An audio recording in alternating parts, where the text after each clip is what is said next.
Sharper Point Commentary, presented by Schwartz Laser Eye Center. Some preliminary data that was just released by the Centers for Disease Control shows some good news. Overdose deaths are declining after years of a fentanyl-fueled surge.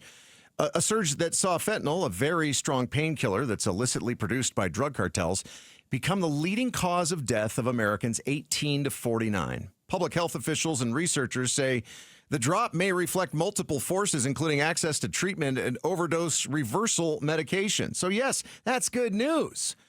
But the bad news is that drug overdoses are still causing the deaths of more than 100,000 Americans every year, which is 100% unacceptable.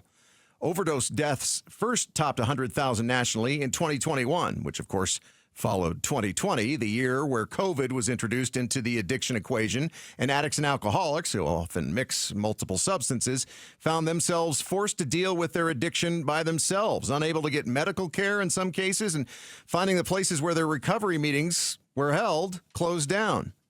Absolutely deadly, because in 12-step recovery, which lifted me out of my addiction, human contact is essential. As one addict or alcoholic shows another how they climbed out of their pit of despair. By 2022, the spike in drug overdose deaths started to slow, but still reached nearly 110,000 confirmed deaths, a record high. Last year, an estimated 108,318 people died in what federal officials described as the annual decrease in drug overdose deaths since 2018. Now, we are just a smidge over 100,000. Yay, us?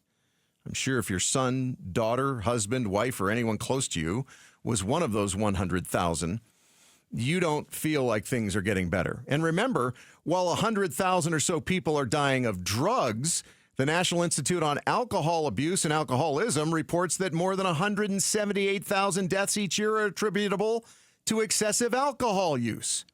How do we stop this march of death? More government programs? Well, some of them can help, but one-on-one and small group help is how I found my path out of addiction. Do we need to throw more people in jail and prison?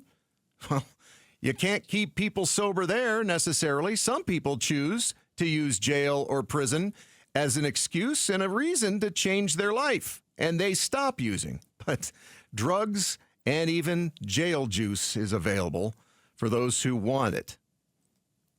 It's really coming down to each individual addict or alcoholic admitting they've got a problem and saying, I cannot tackle this by myself. So that's how we're going to lower this below 100,000. It'll never be lowered to zero. That's just an impossibility, knowing how awful addiction can really be in some people's lives. It will never be completely wiped out.